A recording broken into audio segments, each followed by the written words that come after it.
Organisation nationale d'employeurs via les groupes constitués en fonction des intérêts régionaux, puisque j'ai parlé de l'Europe et de l'Asie centrale, la même chose pour l'Asie-Pacifique, vous avez juste pour l'Afrique, etc. Donc, de l'Europe et de l'Asie centrale, la même chose pour l'Asie-Pacifique, vous avez juste pour l'Afrique, etc. Donc, Pacifique, vous avez juste pour l'Afrique, etc. Donc, au niveau international, de participer à la discussion et de porter certains projets.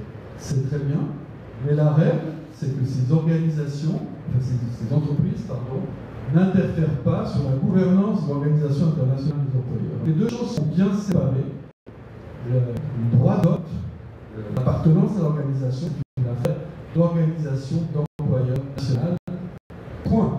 Mais on a de plus en plus à manifester de qualification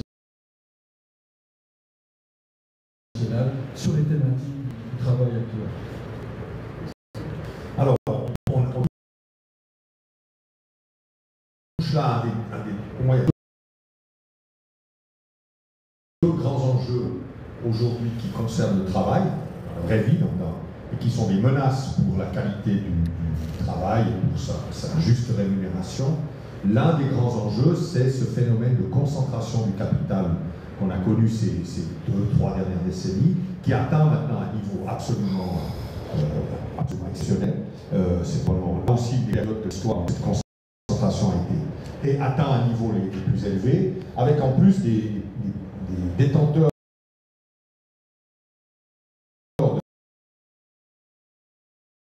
de ces capacités qui sont dépendants de rythmes de croissance effrénés. C'est-à-dire que si tout à coup on voit avec par exemple Google qui annonce des résultats un peu décevants, tout de suite c'est une destruction de capital extrêmement rapide, puisque je crois en quelques jours on voit une baisse de 7% de la valorisation boursière de Google qui a des niveaux stratosphériques. Donc 7% de ces niveaux stratosphériques, c'est une destruction de capital absolument spectaculaire. Quand on voit une annonce qui montre que les Chinois sont capables de faire l'intelligence artificielle pour beaucoup moins cher, vous avez vu en quelques jours, on a des centaines de milliards de capital qui sont virtuellement détruits, mais enfin quand même dans les comptes, ça se voit. Et donc cette nécessité, ce capital très concentré qui a besoin de toujours croire à une croissance frénétique, ça crée de grandes tensions, et notamment à l'égard de toutes les tentatives de réguler ces entreprises. L'agressivité de Musk à l'égard de l'Union européenne qui essaie de réguler un peu l'économie numérique, elle s'explique en partie par ça. Donc cet enjeu, il est très important pour les salariés parce que nous dépendons aussi, pas seulement de notre capacité à négocier contractuellement des avancées, mais aussi des capacités des États à imposer des règles sociales, des règles démocratiques. Et à la fin, simplement, nous sommes dépendants d'États démocratiques. Les syndicats ne peuvent bien vivre que dans un espace démocratique, qui garantit les libertés, qui garantit l'exercice de la liberté syndicale. Donc là, on voit un premier champ de tension, et je crains, moi, qu'aux États-Unis, très vite, justement, ce regain d'activité syndicale qu'on a connu fasse l'objet d'une contre-offensive du pouvoir trumpiste, agressive, autoritaire. C'est l'un de nos grands soucis. L'autre grand souci, c'est la question démographique, c'est ce que j'ai dit au début, c'est-à-dire qu'on a aussi besoin, enfin, que les États, les contrats collectifs prennent en compte une donnée nouvelle, récente, à l'échelle de l'histoire, c'est une donnée récente, c'est le fait que pour faire vivre une famille, aujourd'hui, il y a 2 salariés, 2 personnes qui travaillent, pas tout à fait à plein temps, mais presque. Et ça, je crois que notre monde du travail ne l'a toujours pas intégré, que nos conventions collectives n'ont toujours pas intégré, que nos droits économiques et sociaux ne l'ont toujours pas intégré. Comment on fait pour continuer à pouvoir vivre en famille, c'est-à-dire avec 2 générations au moins sous le même toit, des parents et des enfants, quand les 2 adultes consacrent l'essentiel de leur journée à travailler pour un employeur. Ça, c'est pour moi l'un des gros sujets qui n'a pas été pris en compte, qui explique une des dégradations du sentiment de sens dans le travail. C'est ce qui explique aussi cette espèce de pression que subissent les salariés. Le travail a pris une place beaucoup plus importante par le passé dans la vie des familles, et on ne sait pas gérer ça encore complètement. Donc pour moi, c'est les deux grands enjeux qui sont pour nous à traiter pour garder. On ne sait pas gérer ça encore complètement. Donc pour moi, c'est les deux grands enjeux qui sont pour nous à traiter pour garder. On ne sait pas gérer ça encore complètement. Donc pour moi, c'est les deux grands enjeux qui sont pour nous à traiter pour garder un travail décent et capable de donner du sens à celles et ceux qui le pratiquent. Gérer de manière économique, sociétale, de quel type de...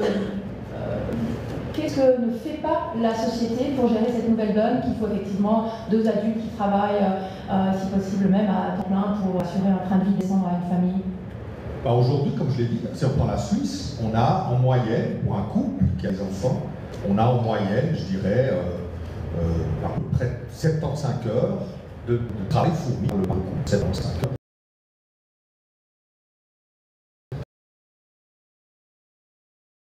Ensemble, à deux.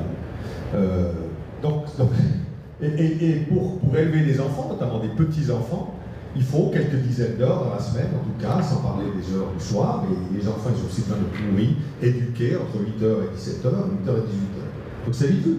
On a maintenant une offensive patronale contre le temps partiel, qui est la façon que les familles ont trouvé pour essayer quand même de pallier les insuffisances du système de garde. Et contre le télétravail.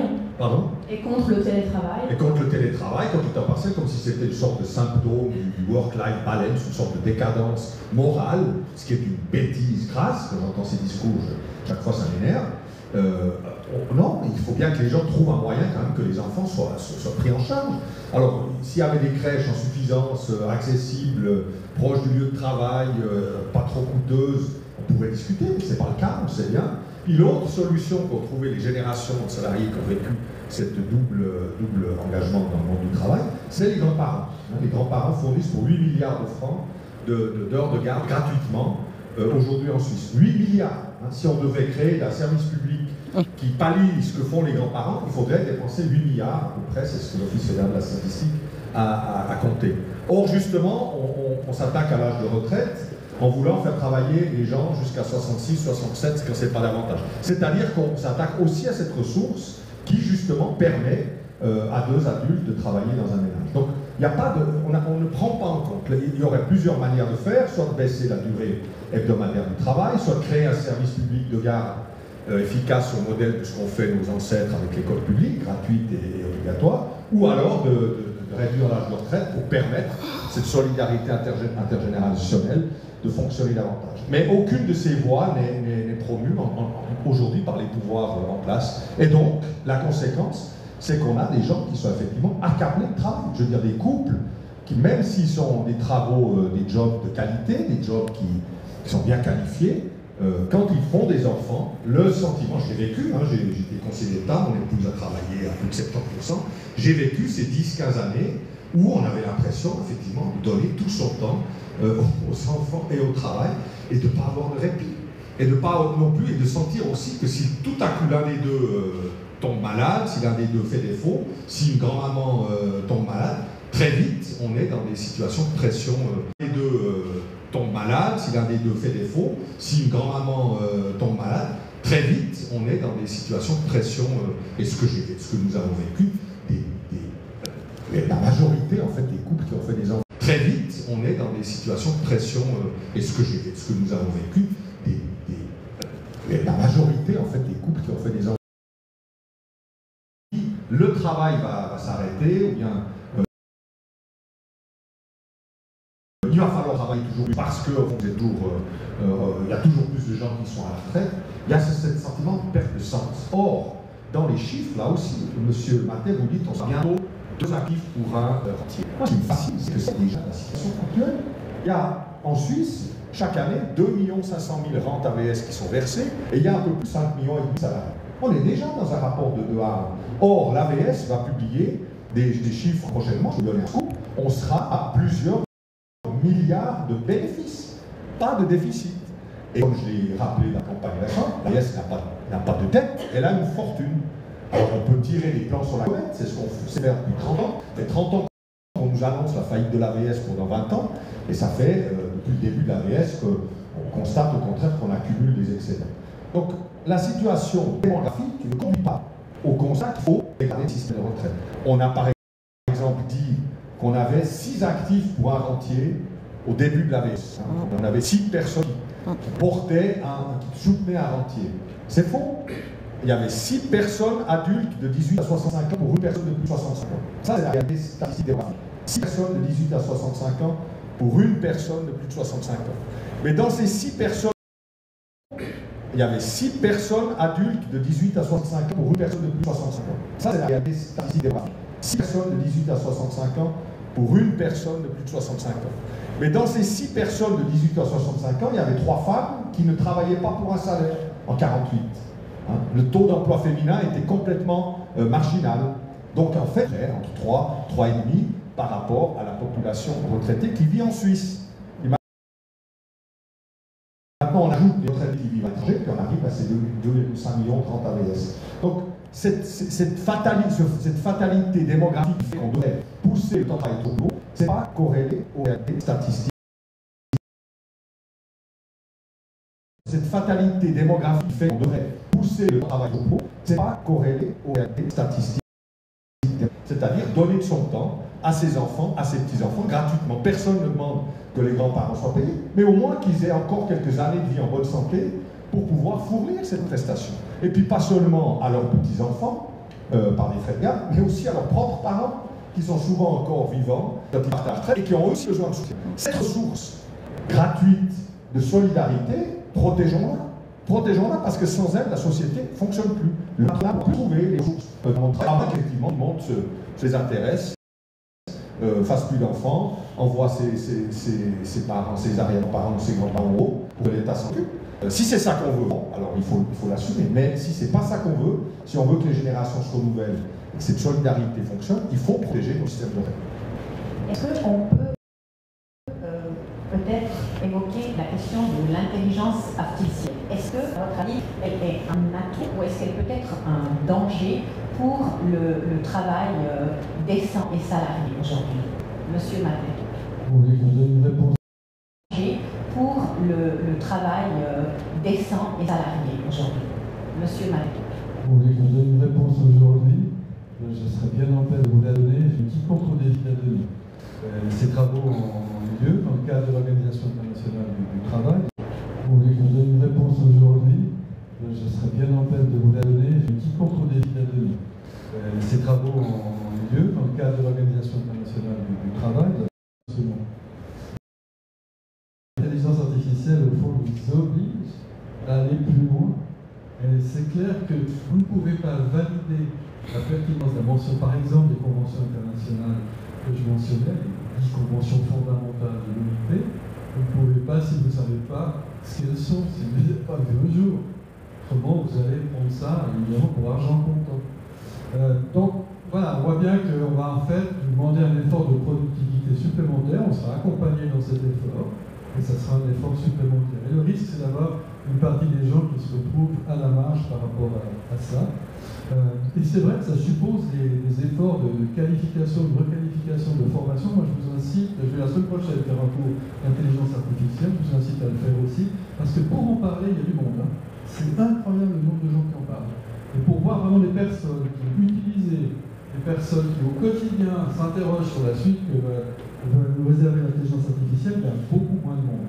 Donc le discours de Mistral sur l'intelligence artificielle, ça va. La réalité, voir ce qu'elle est capable de produire, elle va évoluer encore très très vite, c'en est une autre. Donc oui, je vous répondrai volontiers quand on saura un peu plus. Bon, sur le site de l'OIT, on lit la justice sociale à l'ère numérique. L'IA propose des moyens innovants pour améliorer le respect des lois du travail.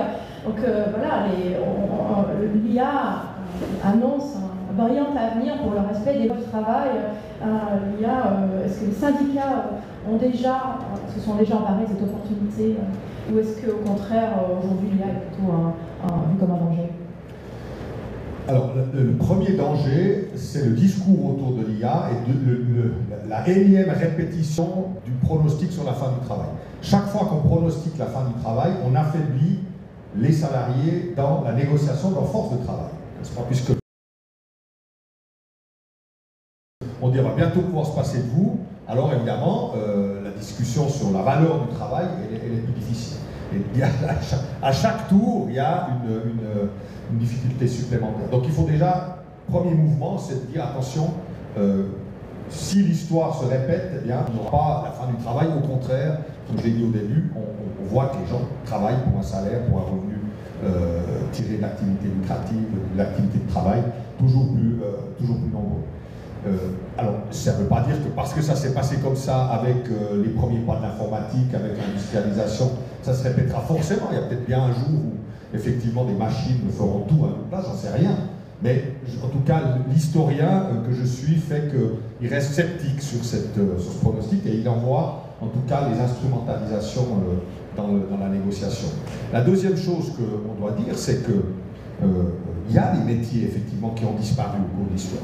Il y a effectivement des incontestables. Les sténodactylos, par exemple, c'est une activité de secrétariat qui était très largement répandue. On apprenait à taper, à écrire. Bon, ma femme a appris à taper, à écrire à la machine. Ben, cette activité-là, on continue de pianoter tous, mais cette spécificité-là dans l'activité, et là, c'est perdu. Mais moi, je me rappelle, quand j'ai commencé comme conseiller d'État, j'avais encore 3 secrétaires, dont une s'occupait de, puisque mon prédécesseur demandait ça, de résumer les mails et de les résumer, de les imprimer pour qu'il ait une trace écrite, résumée des mails qu'il recevait. Parce qu'il ne voulait pas ouvrir son ordinateur, il ne voulait pas consulter ses mails lui-même. Bon, quand je suis arrivé, il dit, moi je lis mes mails moi-même, je n'ai pas besoin qu'on me les résume, je n'ai pas besoin que quelqu'un me les tape. Donc son activité a disparu. Mais en quelques mois, j'avais développé un tel niveau de communication supplémentaire, de rencontres, de contacts, qui fait qu'il y avait absolument besoin de cette personne pour justement organiser des rendez-vous, répondre à des mails, répondre à des personnes, avoir des contacts plus nombreux. Donc l'intensité de ce que je produisais à ma petite échelle s'est développée et le temps qui a été libéré a été utilisé. Donc cette personne a continué à avoir plein de travail.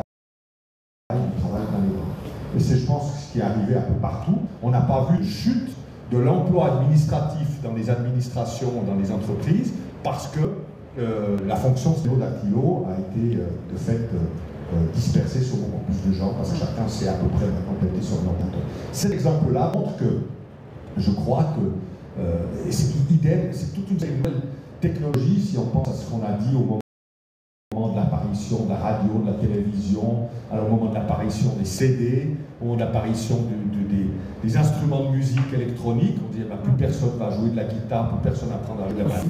Tout s'accumule et l'effet de substitution est relativement faible. Voilà, c'est des constats un peu sommaires que je peux faire à mon échelle où je suis encore moins l'expert que M. Maté en ces questions. Moi, je trouve que c'est fascinant parce qu'on voit qu'on est soi-même obligé d'évoluer en permanence. Alors, l'exemple que vous citez, je l'ai vécu aussi. Il y a une exemple de génération. Moi, tu vois, mon père, il n'a jamais été fichu d'utiliser un iPad. Ma soeur et moi, on avait pensé que ça allait être mes parents. Donc, si vous ne faites pas cet effort, à un moment donné, de vous intéresser à l'objet, à son évolution, vous êtes en partie déclassé. Il faut le dire. Donc, ça suppose qu'on fasse cet effort, qu'il y ait une incitation, mais aussi qu'à titre personnel, on se dise on va aller vers ces nouveautés, qu'on va essayer de les appréhender, même imparfaitement. Donc là, on a un problème qui peut être très, très personnel finalement par rapport aux individus. Donc voilà ce que je voulais dire. Par rapport à l'intelligence artificielle et le monde du travail, on sait par exemple que pour tout ce qui a trait à un certain nombre de contrôles qui touchent à la sécurité, à la santé au travail, elle peut apporter énormément. Vous voyez déjà ce qui se passe dans le domaine médical. Vous avez des bases de données mondiales, j'espère qu'elles sont bien anonymisées, qui vous permettent de faire des diagnostics à l'heure actuelle beaucoup plus fins que ce qu'on faisait il y a 20 ou 25 ans, simplement par la confrontation des expériences. Pourquoi est-ce que tout ceci ne serait pas utile aussi dans le monde du travail? Moi, je pense que oui. Moi, il faut connaître le phénomène, il ne faut pas en avoir peur, et puis il faut être prêt à mettre en place à côté des mesures qui permettront d'en améliorer l'utilisation dans le futur. C'est aussi une question de formation, au fond, puisque toute une partie des personnes, pas seulement dans les pays occidentaux, mais je pense aussi sur d'autres continents, auront aussi un problème parce que ces personnes, et je pense notamment aux femmes, n'auront peut-être pas l'accès à la formation pour pouvoir trouver un emploi dans le domaine de l'intelligence artificielle. Et c'est pire que ça, c'est-à-dire que le problème qui se pose, j'évoquais les 58% d'informalité, c'est l'infrastructure. Il ne faut jamais oublier que l'intelligence artificielle, ça consomme une masse d'énergie. Pour cette énergie, elle vous parvienne, il faut des infrastructures. Or, dans la plupart des pays du monde, on n'avait pas ces infrastructures. Encore une fois, nous avons d'autres prismes, et puis il y a le prisme de la réalité de bien d'autres pays dans le monde qui fait que, ma foi, ça va être beaucoup plus compliqué. Donc ça va aggraver le phénomène. Un exemple très simple.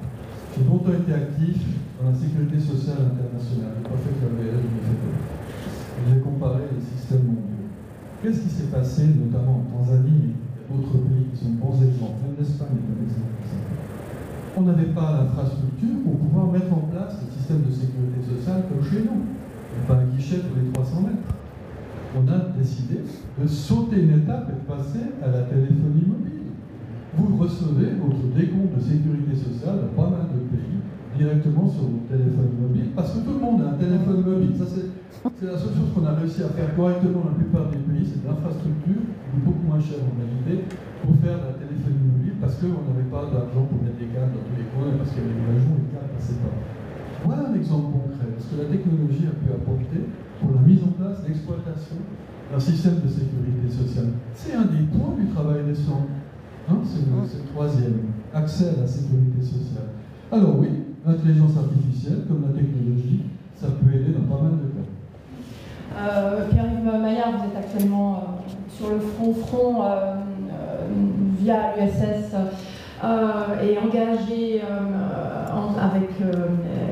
dans les négociations qui opposent, dans lesquelles la Suisse, le gouvernement suisse est embarqué avec l'Union européenne. Quelles sont pour l'année 2025 ou quelle est votre autre priorité, le combat que vous voulez porter pour cette année-là? Alors, du point de vue politique, là maintenant on est dans une phase de stabilisation, de mise en œuvre du changement de paradigme qui s'est joué sur le thème des retraites. Je crois que l'agenda baisse du taux de conversion dans la LPP, augmentation de l'âge de la retraite, mise en cause des acquis en termes d'AVS, je pense que cet agenda-là il est quand même maintenant bien réorienté dans un sens différent.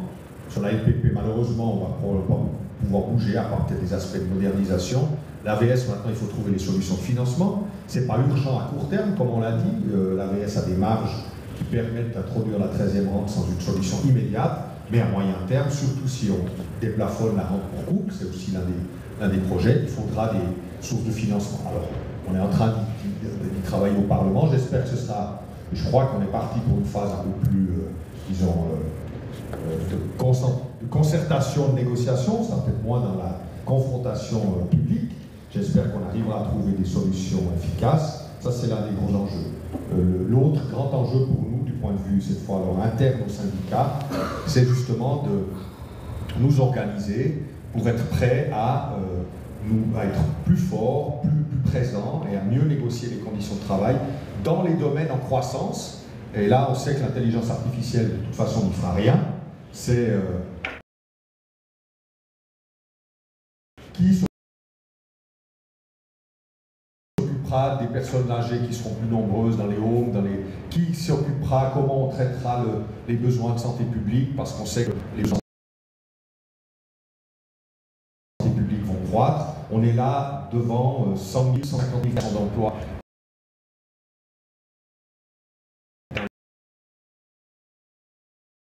Les 10-20 prochaines années, rien qu'en Suisse. Les emplois qui existent déjà, il faut s'assurer qu'ils résistent au choc démographique. Il faut que les personnes qui s'y consacrent aient une amélioration de leurs conditions de travail. Et pour ça, il faut que les syndicats s'organisent pour ça. Dans le domaine de la santé, on a besoin de s'organiser mieux pour être plus fort. On a besoin, dans le domaine de la logistique, on se gargarise de l'ubérisation de l'économie, mais c'est d'abord des gens qui pédalent, des gens qui conduisent, c'est des gens qui portent, qui livrent, des travaux physiques. Là aussi, on a besoin de renforcer leurs conditions de travail et de s'organiser. Donc, en interne, on a un enjeu, on a aussi un enjeu on a réussi à faire quelque chose d'assez incroyable. On a fait campagne sur le thème de l'AVS avec une toute nouvelle donne. On a à peu près un demi-million de personnes qui nous ont soutenus par des petits dons, de sorte qu'on a pu faire une campagne sur la 13e rente avec 1 million de francs de dons, juste pour une campagne, et qu'on a réitéré l'exploit avec la LPP. Donc on a à l'USS maintenant une communauté, je ne sais pas trop comment les appeler, de sympathisants, de donateurs. Peut-être certains sont déjà membres chez nous, mais il faut qu'on consolide cette ressource un peu plus ONG que membre classique des syndicats, de nos fédérations. Mais ça, c'est aussi pour nous un enjeu, ça fait le troisième enjeu, disons, si je dois en citer trois. Ouais, Blaise Mathey, vos priorités pour l'année 2025 personnelles ou à titre de représentation? Donc, j'avais clairement dit que je m'exprimais dans le cadre de mes activités internationales. Je n'ai plus d'activité nationale. Tu m'as très au fait de ce qui se passe au Parlement. Moi, pas. Enfin, moi bien. J'étais comme de suite. Je pense que le premier problème, c'est celui qui a initié ce débat, c'est celui du multilatéralisme. Le multilatéralisme, c'est quelque chose qui permet à des pays qui sont petits, qui sont dynamiques comme la Suisse, mais ce n'est pas que la Suisse, le Danemark, la Suède, etc., de bénéficier de règles à peu près identiques aux grands pays. Et si vous commencez à attaquer ça de tous les côtés, croyez-moi, l'économie dont on parle, dont on a besoin pour l'AVS, elle va avoir de sérieux problèmes. Alors le patronat est divisé, je sais bien qu'un groupe d'entrepreneurs qui actuellement peut tout voir contre l'Union européenne, peut-être qu'il fera aussi tout voir contre les accords multilatéraux que nous pouvons signer. Mais la voie n'est pas dans le bilatéralisme, et c'est très important d'avoir des accords bilatéraux, je concède volontiers, par le moment où vous les traitez, vous regardez le niveau d'accompagnement aussi, mais c'est le multilatéralisme qui, à la base, vous garantira globalement des conditions à peu près identiques et un règlement aussi homogène que possible et différent que vous pouvez avoir. Alors, je fais juste ma petite incise sur le débat en Suisse. Le débat sur l'Union européenne, c'est ce débat-là aussi. Il faut être conscient qu'à partir du moment où vous remettez en cause les accords que nous avons avec l'Union, vous remettez en cause le multilatéralisme. Donc il n'y a pas de raison que ce qui se dit à ce moment-là, on ne le retrouve pas avec la même violence, la même virulence, la même haine ensuite au niveau global. Et puis j'ai deux réflexions supplémentaires. La première, elle a trait à l'organisation onusienne. Tout le monde a critique de tous les côtés. C'est comme les gouvernements, c'est comme les politiques, des incapables. Moi, je ferais mieux. Ouais. Mais n'empêche que lorsqu'il s'est agi de renouveler le secrétaire général, tous les États ont dit on aimerait bien que vous restiez parce que même si on a beaucoup de critiques par rapport à l'organisation, au fond, vous faites votre travail le mieux que vous pouvez. Et puis on ne voit pas trop où on va pouvoir se réunir pour discuter différemment de ce qu'on fait. Et ça, c'est la donne actuelle dans le système onusien. On sait très bien qu'il est imparfait, mais si vous le remplacez, il faut quand même avoir un tout petit peu de crédibilité par rapport à ce que vous voulez présenter. La Suisse est bien placée pour savoir qu'elle tient par la qualité de son dialogue, aussi difficile soit-il le Parlement. Si on commence de nouveau à se regarder en chien de faïence, ça n'ira pas, et c'est exactement le même problème au niveau mondial. Dernier point, oui, moi je me réjouis de savoir que la AVS va bien. Je suis là jamais, je m'invente ça moi. J'ai un peu prolongé, je ne me sens pas trop mal, j'ai prolongé. Et donc, ce qu'on ne doit jamais oublier, parce que c'est vrai que l'économie change, parce qu'on va s'occuper des personnes âgées, ça je ne sais pas, mais il s'agit surtout de faire en sorte qu'on puisse avoir une capacité d'innovation, une dynamique économique qui demeure au maximum. Et ça veut dire que si on commence à fermer les frontières, on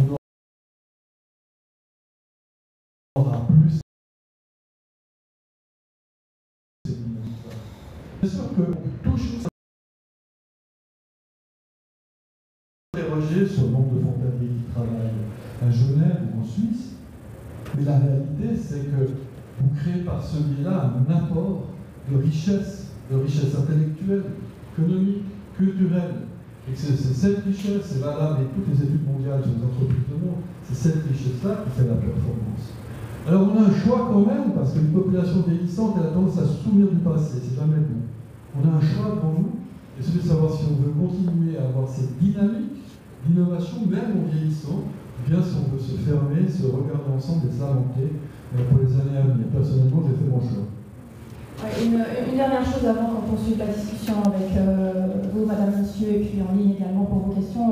Je mentionnais le 20 février désigné par la Journée mondiale de la justice sociale. Alors, sur une échelle de 1 à 10, 10 étant le plus haut, où en est-on, où en est la justice sociale, Pierre-Yves Maillard? Alors, ça dépend d'où on parle. Si on parle de la Suisse, je dirais qu'on s'approche de la moyenne. Il y a encore du progrès, mais c'est sûr qu'il faut aussi prendre la mesure du chemin parcouru. Je dis souvent, notamment quand on parle de l'AVS, il faut se souvenir qu'il y a une époque pas si lointaine, c'est à peine une vie d'homme, une femme, où quelqu'un qui travaillait savait que des moments où il tombait malade, il avait un accident, où il était trop vieux, ou que son entreprise fermait, eh bien, il n'y avait plus un seul franc qui rentrait, il n'y avait plus un seul revenu qui rentrait dans le ménage. Et il y avait tous les jours des enfants à nourrir, à habiller, à loger. Donc cette réalité-là, elle n'est pas si lointaine. De ce point de vue-là, on a fait des pas colossaux par rapport à ce qu'ont vécu des générations et des générations de salariés et d'employés avant nous. Donc il faut prendre, c'est pour ça que je pense qu'on a progressé quand même de manière significative sur un siècle, mais on a encore une marge de progression. Blaise Matet, la justice sociale dans le monde, où en est-elle? Il travaille toujours beaucoup, sinon l'Organisation internationale du travail pourrait tout simplement se dissoudre. Donc ça veut dire que le niveau qu'on souhaite n'est pas atteint. Je parlais d'informalité qui pour moi est un problème majeur. C'est clair que c'est par cette action qu'on peut arriver à améliorer les choses globalement. Donc là, on a un problème de justice sociale tout simplement parce qu'on n'a pas une formalisation suffisante, parce qu'on n'a pas des systèmes qui sont suffisamment équitables. Moi, je me réjouis de voir tout ce qu'on a pu faire dans notre pays. Je suis le premier à croire à la nécessité d'équilibre. Ne laissez pas tomber les gens, c'est des qui performent sur le long terme. Vous devez donner toujours la garantie que vous allez les accompagner d'une manière ou d'une autre. Et ça ne vous empêche pas d'évoluer, il ne faut pas confondre les deux.